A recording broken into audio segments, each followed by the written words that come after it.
for this project, our group decided to pick something that we think is more prominent in the classroom today. All three of us come from very similar backgrounds, but I think that we all have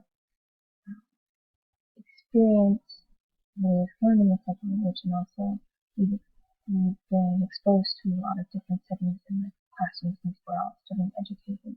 So we decided to do an ELL, ESL kind of situation. This is where we picked Alex, who immigrated to the classroom. But he's in a mainstream classroom. And so, as we've been studying recently more about ESL and ELL, there are some more things that we could add to our scenario that could be helpful. First thing I want to talk about is from the culturally responsive teacher, learning about the student's life. So even before we start implementing things into the classroom and the lesson, we need to learn more about Alex's life. I especially like the part that says effective strategies for learning about students' life outside school and conducting home visits. I will try to set up a meeting to meet with Alex's parents and also to meet with the ESL specialist to come up with an SOIP model, to come up with specific sheltered instruction that we can use with Alex.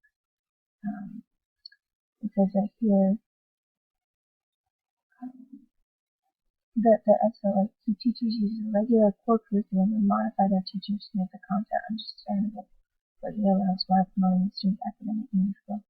So we could take the lesson planning and modify it for the class, make it more comprehensible and understandable for Alex in the classroom.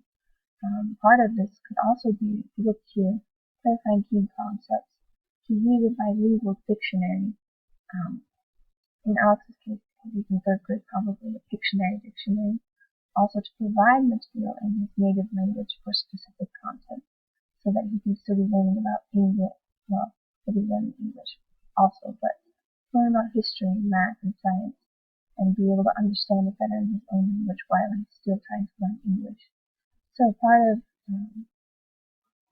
also going along with that, this is a scenario that we picked about labeling things in the classroom. I think one other thing that we could do in this situation is not only have the teacher give ideas, but ask the students for ideas. The pro to this is that it's stimulating the students to think more about it and to become more involved. The con is that the students may have opposite of that helpful ideas, and they may get offended if their ideas aren't used.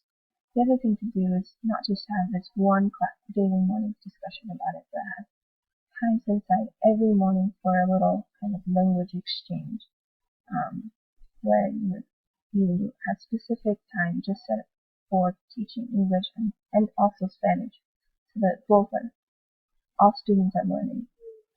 Pro is that the whole class is learning and that they are gaining broader views. The con is that it's taking up time that's not, the subject is not part of the core curriculum that they need.